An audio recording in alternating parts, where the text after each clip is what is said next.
Shalom saudaraku, sidang jemaat yang diberkati Tuhan. Saya ingin sampaikan Amsal 13 ayatnya yang ke-11. Satu ayat saya akan bacakan. Harta yang cepat diperoleh akan berkurang, tetapi siapa mengumpulkan sedikit demi sedikit menjadi kaya. Saudara, ini adalah satu kata-kata hikmat yang ditulis oleh penulis proverb ini, Amsal ini. Harta yang cepat diperoleh itu akan berkurang. Jadi kalau orang yang disebut dapat rezeki nomplok begitu ya saudaraku ya, entah dia dapat undian berhadiah atau apa sehingga dia mendadak kaya menjadi OKB, orang kaya baru gitu ya, atau istilah saya OKM, orang kaya mendadak gitu saudara. Itu biasanya tidak semua, tapi biasanya harta itu cepat sekali berkurang dan bahkan tanpa disadari tiba-tiba habis. Kok bisa begitu? Nah, ini yang perlu kita dalami saudaraku. Kita umat Tuhan dikasih ayat hikmat ini untuk apa? Untuk waspada. Jadi kalau saudara dapat berkat rezeki nomplok, ingat ayat ini. Supaya tidak sampai kita menggenapi bahwa itu nanti akan cepat berkurang dan habis. Tidak. Tapi sebaliknya dikatakan, siapa mengumpulkan sedikit demi sedikit menjadi kaya. Jadi kalau orang itu nabung pelan-pelan, itu dia akan jadi kaya. Karena apa? Dia tahu betapa sulitnya untuk mengumpulkan uang, betapa tidak mudahnya untuk bisa menabung. Dia harus berhemat, dia harus ikat pinggang, dia harus menahan akan keinginan untuk membelanjakan uangnya, supaya dia punya tabungan yang cukup. Nah, orang yang seperti ini, orang yang biasa berhemat, berhati-hati di dalam membelanjakan, itu biasanya lebih bisa bertahan. Ya, jadi dia tidak akan mudah terpengaruh oleh sesuatu sehingga nanti tiba-tiba hartanya lenyap gitu, tidak. Orang-orang seperti ini lebih berhikmat karena dia tahu susahnya di dalam mengumpulkan uang tersebut. Nah, saudara, saya ingat akan satu berita yang heboh. Itu terjadi di Desa Sumur Geneng, Kecamatan Jenu, Kabupaten Tuban. Beberapa tahun yang lalu masuk di siaran-siaran berita televisi, saudaraku, kampung tersebut ya, Desa Sumur Geneng, Kecamatan Jenu, Kabupaten Tuban itu mendadak menjadi kampung miliarder. Karena apa? Karena tanah-tanah milik penduduk di situ dibeli oleh Pertamina. Ya, saudaraku, apa yang mereka lakukan? Ya, jadi bikin heboh saudara, karena langsung mereka itu rame-rame beli mobil baru. Jumlahnya yang dikirim dalam satu hari itu 129 unit mobil.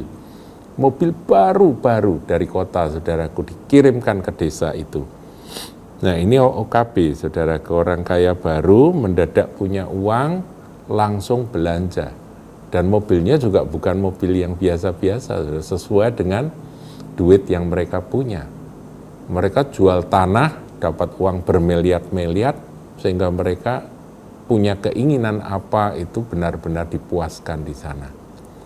Tapi yang menyedihkan, saudara, beberapa hari ini beritanya jadi miring, jadi negatif. Dikatakan bahwa para miliarder dadaan tersebut sekarang menyesal. Bahkan menyesali mengapa mereka menjual tanah yang dibeli dengan harga sangat tinggi oleh Pertamina itu. Yang sebetulnya itu ganti untung saudaraku, itu dibeli dengan harga yang sangat mahal. Dibandingkan dengan harga sebelumnya ya. Karena ada kebutuhan dari Pertamina untuk memperluas tempat usaha mereka.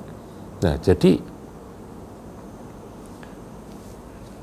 mereka menyesal Bahkan ada artikel yang katakan setelah mereka beli-beli mobil, itu banyak yang hilang dari desa itu.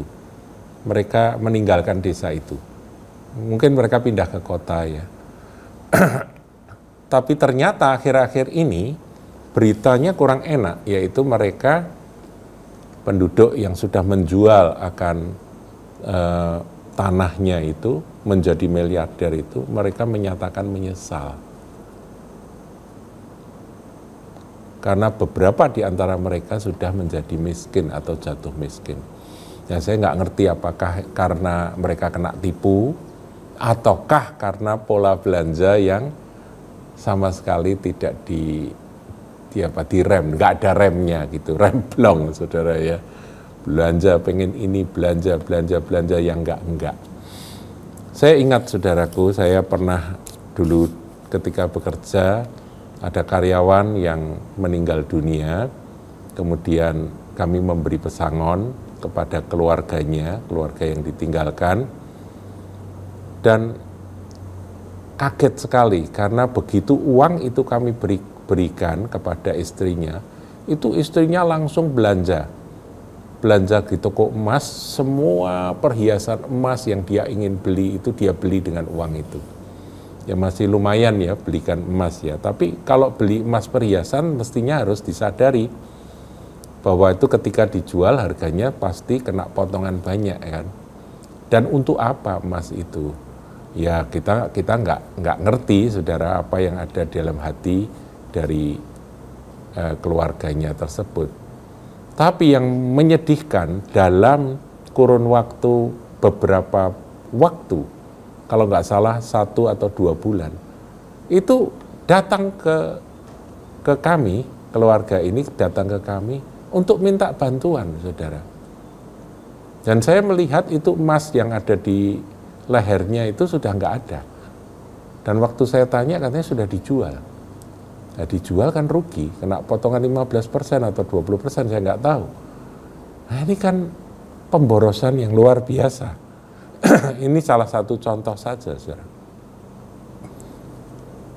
Jadi orang dapat duit banyak itu kalau nggak cerdas, nggak hati-hati, itu yang akan menggenapi ini, harta yang cepat diperoleh akan berkurang.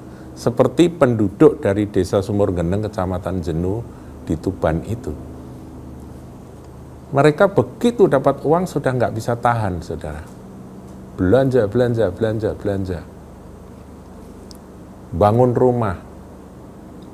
Nggak mikir sesuatu yang bersifat investasi. Nah, kalau sudah begitu, orang-orang pinter yang punya motivasi nggak benar itu berkerumun di situ. Nawari ini, nawari itu, entah nawari barang-barang yang membuat mereka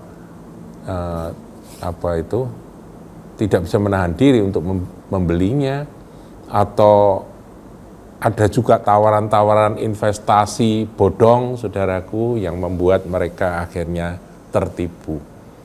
Saudara, kita butuh akan hikmat Tuhan. Tapi yang jelas, hikmat itu dekat dengan penguasaan diri. Kalau orang tidak pandai menguasai diri, dia pasti akan kejeblos. Ketika ada harta yang banyak yang dipercayakan kepadanya, pasti harta itu dalam waktu singkat akan berkurang dan bahkan habis. Waspadalah. Tuhan Yesus memberkati.